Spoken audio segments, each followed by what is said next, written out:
It's Raymu here, and Marissa here, taking it slow. The hot days are still continuing, but we're starting to see some cool moments from time to time.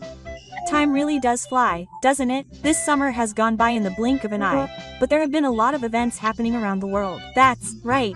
So, do you know about the recent situation in the Russia-Ukraine war? Come to think of it, I haven't gotten much information lately. I have the impression that they've been stepping up their offensive with each passing month since April, and have been turning Russia into an old Tepa, but I wonder what they've been up to lately. It's true that the Ukrainian army still maintains an overwhelming advantage. However, it seems that the collapse of the Russian army has reached the next stage this summer. What exactly does that mean? Just recently, on a certain front, there was an incident where a large number of Russians advanced down a certain street without any purpose or strategy, and were completely annihilated. What?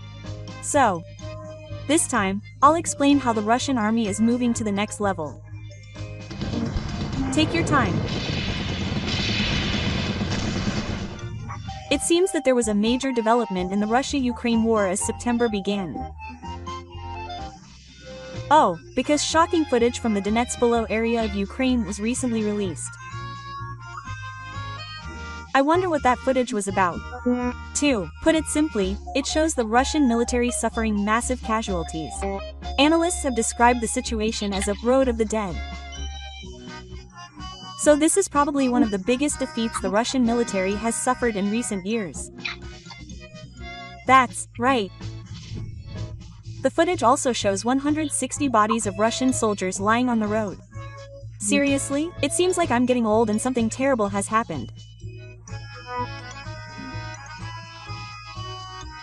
By the way, the approximately 60 bodies of Russian soldiers lying on the road in the video are just a small part of the whole picture. Similar situations are occurring on multiple roads, so the overall damage is even more serious. What on earth caused so many Russian soldiers to be killed at once? In a word, it's because they committed suicide. I still can't quite see the whole picture. Let me explain it one by one. The key point is that there are so many bodies concentrated on the road. By the way, you mentioned earlier that there were dozens of Russian soldiers' bodies lying along various roads. Were these carried away and lined up by Ukrainian soldiers? No way. They just killed them and left them there.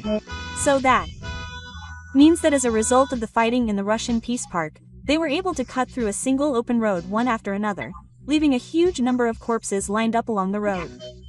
That's why people say they committed suicide. I see. Was there some reason for this? Was it difficult for the Russians to operate stealthily due to the terrain? No, that's not the case. There were vast fields on both sides of the road where the large number of corpses were lined up, and the terrain made it perfectly possible to operate stealthily. So why did the Russian soldiers choose a road with high population density to fight on? I have no idea. To summarize what we've discussed so far, the Russian army could have hidden in the polo, but they chose the road and fought as if they were fighting, resulting in a large number of casualties. I see. Is it possible that there was some deeper motive on the Russian side, even though it didn't work out?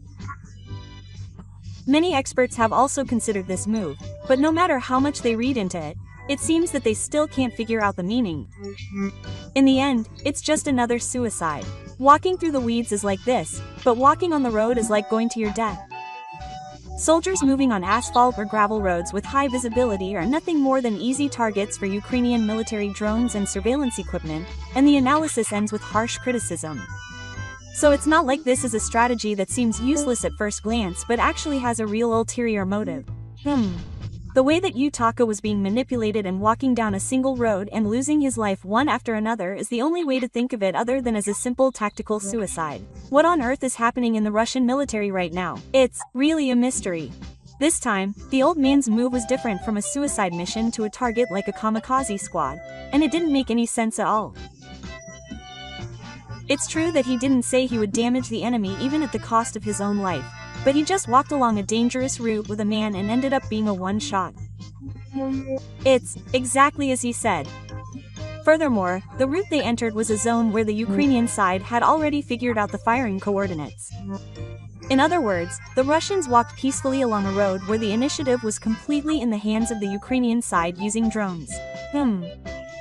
Furthermore, in the released footage, there are no vehicles or fire support visible at all. The number of people making comments has suddenly increased, making it even more confusing. In short, the Russian army walked along a road controlled by the Ukrainian side without any equipment, even though there were hiding places on both sides. That's what it comes down to. And a large number of soldiers achieved their goal.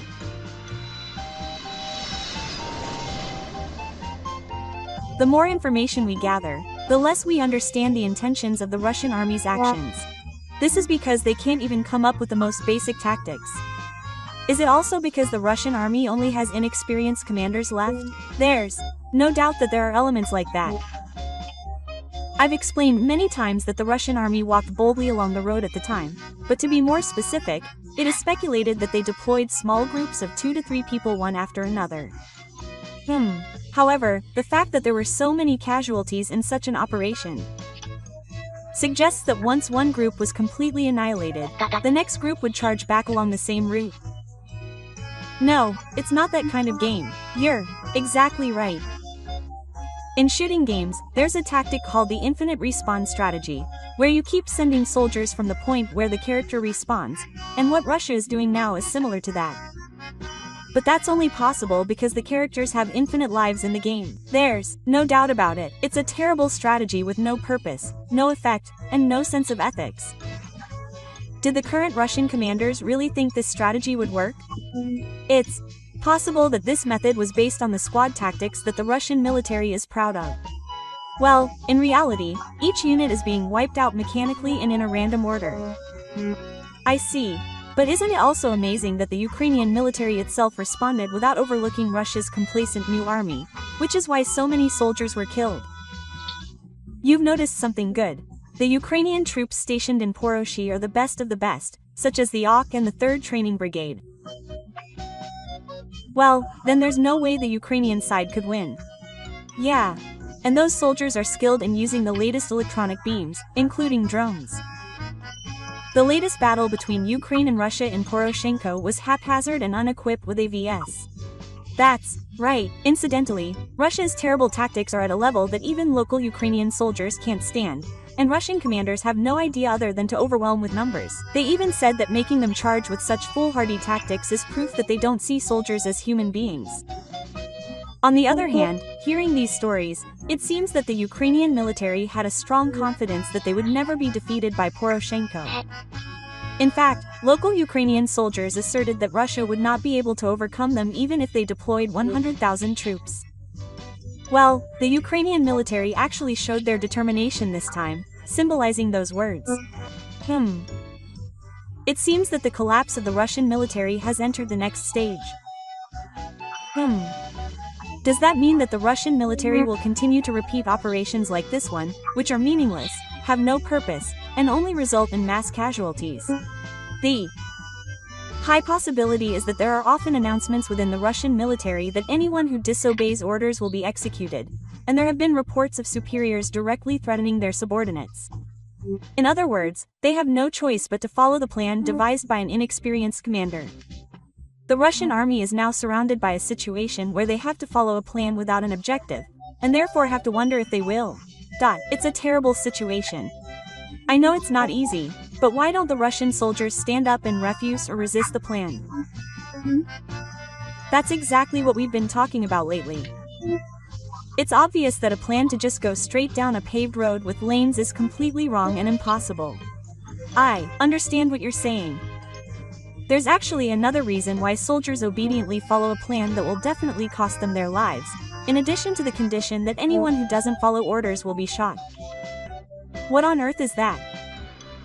It's simply the lack of thinking on the part of the Russian soldiers. So you're saying they can't think? To put it bluntly, that's what it means. Even with the polo sword, you said that there were fields on both sides of the road where they could hide. They could have protected themselves from enemy attacks by taking a step to the left or right, but they can't even think about that. Now that you mention it, I wonder if this is related to the fact that they are being pushed to their limits mentally during the protracted war?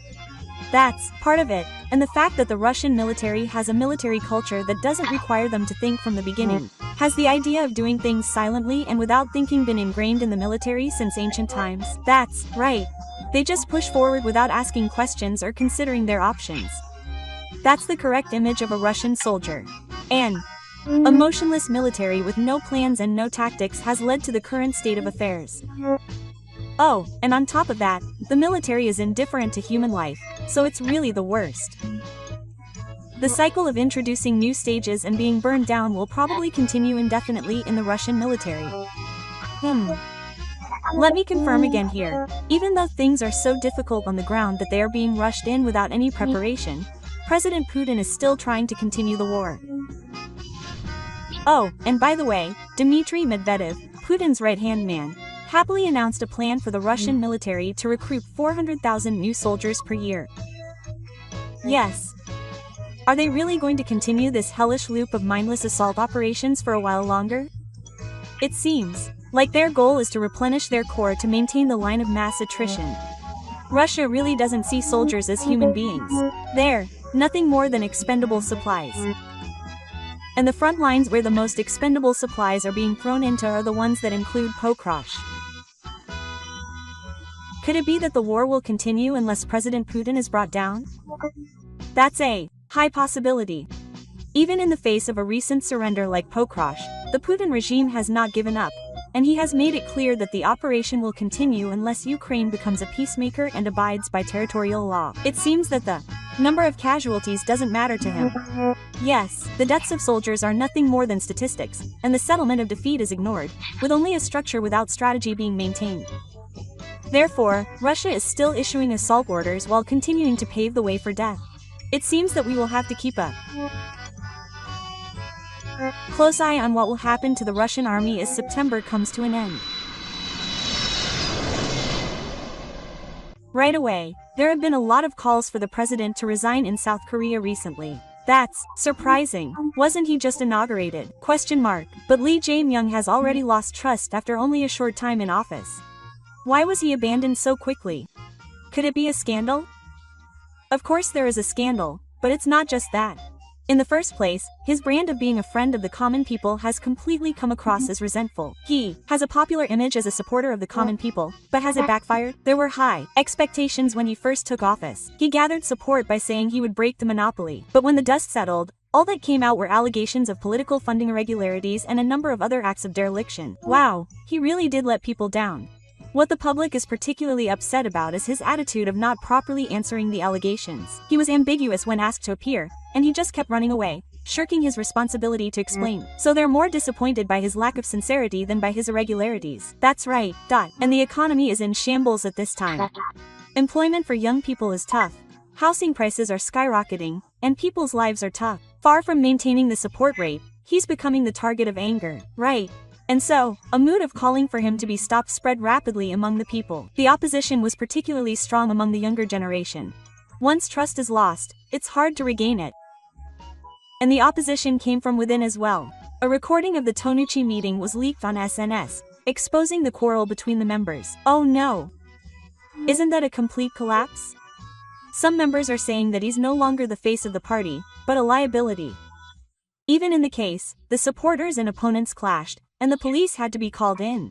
It's more like a religious saga than politics. It's close to that. Some supporters still believe in him, but the reality is that he's no longer relevant.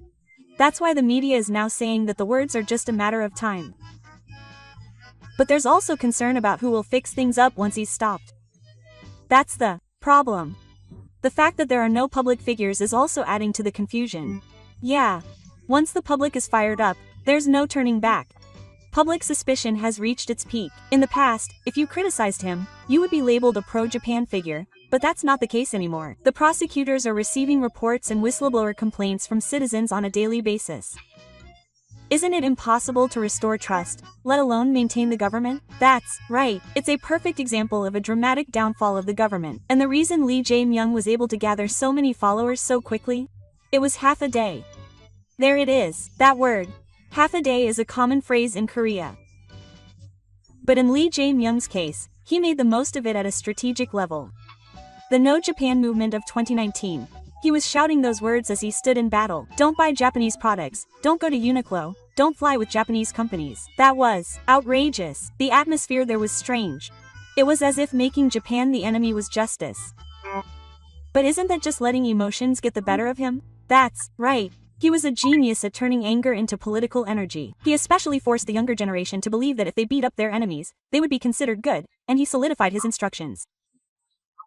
That's why he was nicknamed the half-day monster. Isn't there a milder way to put it? No, honestly, the word monster fits him perfectly. His speeches were always radical. He even went so far as to say that if Japan wasn't expelled, the country would have no future. Wait, isn't that the kind of thing a pioneer would say?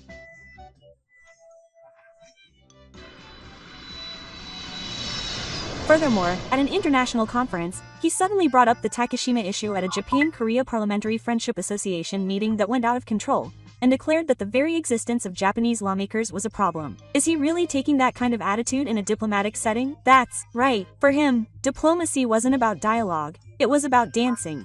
But it's also true that his attitude was popular with some voters. They've been taught that he's a politician who takes a strong stance against Japan and is a reliable leader. The past history is so strong that he still carries it with him. It's true that we can't erase the memory of history, but we shouldn't let it get in the way of the future. Lee Jae-min crossed that line and chose a method of tying himself to the past to gain popularity. It was exactly like doping. When doping wears off, there are side effects, right? That's right.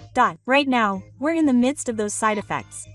The people have been incited by anger and enemies, and their lives haven't improved at all. Housing is expensive, there are no jobs, and there's no prospect for the future. In such a situation, no one will listen to him if he says Japan is to blame. That's why even the middle-aged and elderly people who used to support him and the likes of the star-crossed politicians are turning their backs on him. There are even voices saying that he's an outdated ghost. But there are still many politicians who believe that they can win by beating up Japan. Unfortunately, in particular, the older politicians known as the 86 generation are the ones who have been using half of their days as political weapons to win elections for many years. But doesn't that strategy no longer work on the younger generation? That's right. According to recent opinion polls, many young people want to support politicians who talk about the future rather than the past. I see. Politics that clings to the past has reached its limit. Despite this, Lee Jae-myung stuck to his old methods. He uses emotions and anger as fuel to change the government. But once the fuel runs out, it's over. A flame burns for a moment, but when it goes out, there's nothing left. That's right, all that's left is the suspicious pigeon. No one calls him hope anymore. And it wasn't just diplomacy that was affected. The domestic economy was also in shambles, and the people's lives were really at their limit. There was no escape for the economy. In fact, the youth population was increasing while housing prices were in a bubble. Real estate in urban areas in particular was completely out of reach.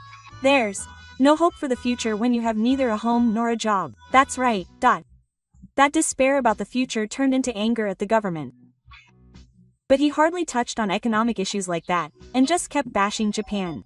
Far from being ignorant of reality, he was turning a deaf ear to the voices of the people. What added fuel to the fire was a mountain of scandals. The first thing that ignited the fire was suspicions of illegal funding by a certain organization. Wait, that was connected to politics? Oh, so it was actually a secret fundraiser to support his election campaign. There was a huge uproar when insider testimony and audio data were brought in. Audio data? That's completely out of the question. From that suspicion, more and more things came out one after another. There were even cases where people involved in land development and food abuse committed suicide, and the public's suspicions were on the verge of exploding.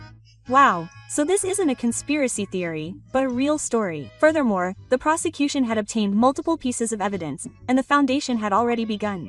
It seemed that the excuse of political oppression was no longer valid. Not only did he lose his scandal, but also his integrity as a politician. The worst thing was his attitude of continuing to run away. He stood before the public as if it were none of his business, without making a clean apology or explanation. That was perceived as a decisive betrayal. That's certainly what hurt the public the most. To gain trust, he first needed to be honest. But he did just that. And because he continued to insist that he was right, the backlash grew even stronger. Moreover, he made big mistakes not only domestically but also in diplomacy. Relations with China deteriorated, and cooperation with the United States became unstable. He was in full hostile mode with Japan. It's completely isolated. Yes, its presence in the international community has faded and it has become a country that no one trusts. In fact, the European media has given it the easy name of an unreliable partner. Wow, that's a really harsh assessment. Even the US has begun to say that it is useless. In such a situation, the only card left is that it is an enemy to Japan. But that card doesn't resonate with anyone anymore. The people are fed up with it too. The young people in particular are awakened. The awareness is spreading that if life doesn't improve, then everyone is in the same boat. They are despairing not just of politics but of politics itself. How can the country be united in such a situation? In fact, it is falling apart within the country. There are conflicts between factions, splits in policy, clashes between leaders, and one day, leaders started fighting in front of our headquarters and it had to be handled by the police. Wait, isn't this no longer politics? It's a street fight. It's complete chaos. It's like anger running wild. The political theater that revolved around Lee Jae-myung is now on the verge of collapse. But the scariest thing is when the people's anger turns into indifference. When people start to give up and say they don't expect anything from anyone, politics will end. The collapse of trust is much more serious than physical destruction. That's right. South Korea is now on the brink of that. The economy has come to a standstill, diplomacy is isolated, politics is corrupt, and the people are in despair. Furthermore, to be honest, South Korea's economic situation is really bad right now. No joke, it's so serious that people are saying that the country is on the verge of collapse. Did you know that the country's debt, or international debt, has exceeded 660 trillion yen? 660 trillion? That's a crazy number. You probably don't get it. But that's over 73 trillion yen in Japanese yen. And it's not just debt, it's a red state with spending that far exceeds income.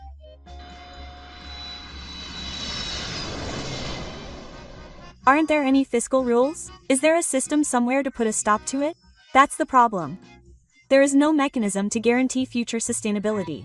People overseas are seriously worried that South Korea will become the next Greece. The core of the economy is already in tatters. But wasn't South Korea once considered a model for economic growth? That's a thing of the past. Now, there are more and more zombie companies that are being forced to operate. Domestic productivity is also falling. And worst of all, South Korea's economy was overly dependent on one country. Could that country be China? That's right. It's South Korea's largest trading partner and its #1 export destination. If goods sold in China, companies would prosper and tax revenues would increase. But now that's all collapsing. What's going on in China now? Is it really that bad? In fact, China's real estate bubble has completely collapsed and economic growth has come to a halt. Demand for reactionary materials, intermediates, cosmetics, and major exports has plummeted. Wow, it's not completely doomed. That's exactly right. South Korea's total trade deficit in 2023 was $19.1 billion. That's a loss of 2.7 trillion yen. This was the first trade deficit in 28 years, and it was the moment when the veins of the economic structure were completely exposed. It's having an impact domestically, right? Yes, the ongoing devaluation has led to rising prices, making life difficult for ordinary people. Banks have tried to curb inflation by raising interest rates, but that has dampened consumption. And they don't have a strategy to break away from their dependence on China. Yes, they talk about turning their attention to the ASEAN region and shifting exports to the Middle East, but in reality, it's all just talk and no results at all. It's like running a full marathon with one leg broken. So what about their allies overseas? They're cold. In the US, they're laughed at as a country that failed because it was too dependent on China, and in Japan, they're called a cooperation, and are viewed with caution. They call for cooperation in public, but criticize and insult people behind closed doors. Those two things have completely destroyed trust. It's as if they're throwing away their credibility and diplomacy. That's why investors around the world are now pulling out of South Korea. An economy that has lost international trust is like a sinking ship. Is there a lifeboat for that sinking ship? Actually, that's where Japan comes in. What South Korea clung to was the resumption of the transit swap agreement. This is a system that was initiated by Japan during the 1997 Asian transit flight. It's a system for exchanging currencies to avoid a shortage of foreign currency. Isn't it a lifeline for the advisory? But if you change sides, it's also a diplomatic SOS. On the surface, it's cooperation. In reality, it's a cry for help. South Korea has no one else to rely on. But how can they rely on Japan after criticizing it so much? That's why even on the Japanese side, there's a strong sense of suspicion that they might be betrayed. After all the historical issues, the Takashima export restrictions, and the unilateral abandonment of the Jiso imperial palace, there have been countless betrayals. Isn't it like a domestic violence relationship where you help someone and then get criticized again? That's true. But this swap was greatly influenced by pressure from the United States. The Biden administration is advancing its Indo-Pacific strategy, and cooperation between Japan and South Korea was necessary. In other words, South Korea bowed down to Japan to maintain its alliance. But Japan is watching to see if it can rebuild trust. It would be terrible if they supported Japan as much as they could and then were betrayed again. That's right. Will the swap to avert the currency crisis actually lead to the restoration of trust, or will it just end up buying time? South Korea is walking a tightrope right now. But what exactly is a swap? How does it work? Simply put, it's a system that allows a country's currency to be exchanged in advance for the other country's currency. So when the economy runs out of foreign currency, it can use foreign currency without having to borrow. For South Korea, securing this kind of surgical facility is a lifeline because trade and investment cool down rapidly when the currency weakens. I see. So it's like insurance. But this is important, because trust is a prerequisite for an agreement. A currency is the very credibility of a country. You can't enter into a swap with an untrustworthy country. Does that mean Japan has trusted South Korea again? On the surface, at least. But the reality is that the circumstances are quite complicated. I mentioned earlier that there was a strong request from the Biden administration in the United States behind it. As the conflict between the United States and China intensifies, Japan and South Korea needed to work together as part of their Indo-Pacific strategy. So the resumption of the Japan-Korea swap is not about restoring trust between Japan and Korea, but rather a part of America's intellectual puzzle. So, does that mean Japan was pushed around by America? There is certainly that aspect. In fact, there were many voices of opposition within Japan. We'll be betrayed again. We won't be thanked for our help. The Japanese people still have deep-rooted suspicions about South Korea's past actions. Of course. After all, they've been complained about so many times. For example, they've repeatedly demanded apologies and compensation for historical issues, and in the Takashima issue, they were criticized for excluding South Korea from the whitelist because they were resentful of South Korea's unilateral territorial claims and export controls. To top it all off, they even issued the 8 letters of dishonor. So they come to us again asking for help. That's right. That's exactly why they're called diplomatically dual personal. They criticize Japan at home, but ask for support abroad. That's what they're seeing now, not only in Japan but also in the international community. They may be acting all high and mighty on the surface, but they're actually in a state of confusion on the inside. Providing support without the Japanese people's consent could even pose a risk to domestic politics. The government took the step anyway because the intellectual demands were so strong. On the other hand, the South Korean government and media are reporting that Japan has given in. Why is that? No words of gratitude?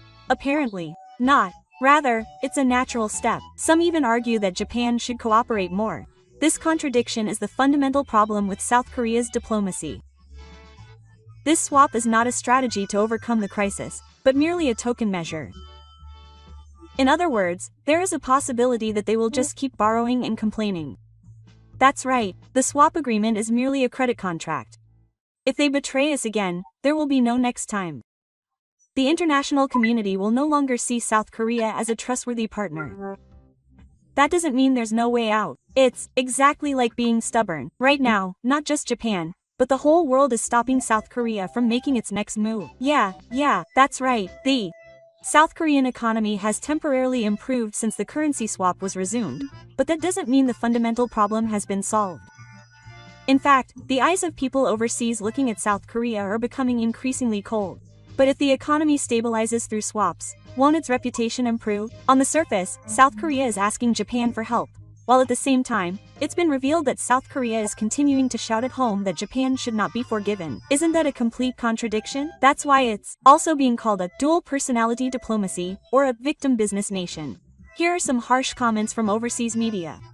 We won't hear about half-day doping anymore. Only the side effects remain, and the people are starting to realize it. A politics that sells the future as a shield. As long as they continue to choose that, the country's ruin is inevitable. Wow, they're merciless. There are others. A politics of revenge that assumes victims will only bring shame to the international community. Who would trust a country that casually insults those seeking help on social media? It's Certainly like applying for a loan and then complaining every day. No one will lend it to you. What's more, it's becoming more like a rhetoric than just criticism. Relying on China has failed, America has given up on it, and Japan is wary of it. This is the reality of South Korea right now, they say coldly. Especially in Japan, the South Korean people are being harsh. There are strong voices saying, "Don't trust me anymore. You'll be betrayed again." South Korea is now being treated like it's on the international community's trust blacklist. That's exactly right. And that atmosphere is finally spreading within South Korea. What's interesting is that the people who have supported the government up until now are gradually starting to realize that something is wrong. I see. I've been hearing more and more of these kinds of voices on SNS and in interviews. Criticizing Japan didn't solve anything. Life is still hard, and in the end, it was just a political award. It's a wake-up call for the people. More and more people are thinking calmly.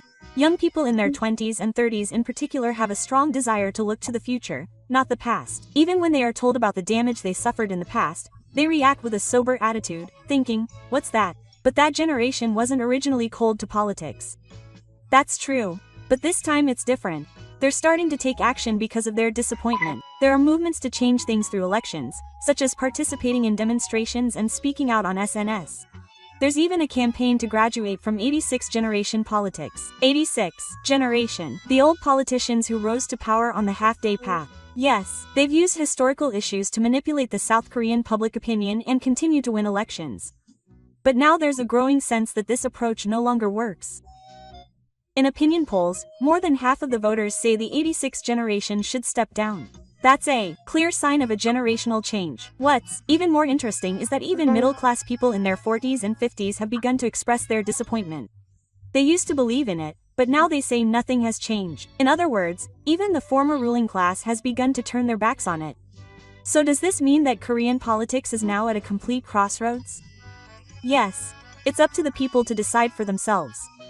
Some people overseas say that the reforms are too late, but at least the public's awareness is starting to change. That's hope. What we need now is not leaders who stir up anger, but politicians who can honestly talk about the future. Yes, the era of using emotions for half days has to end. It's not anger that moves a country, it's reason and trust. That's real power.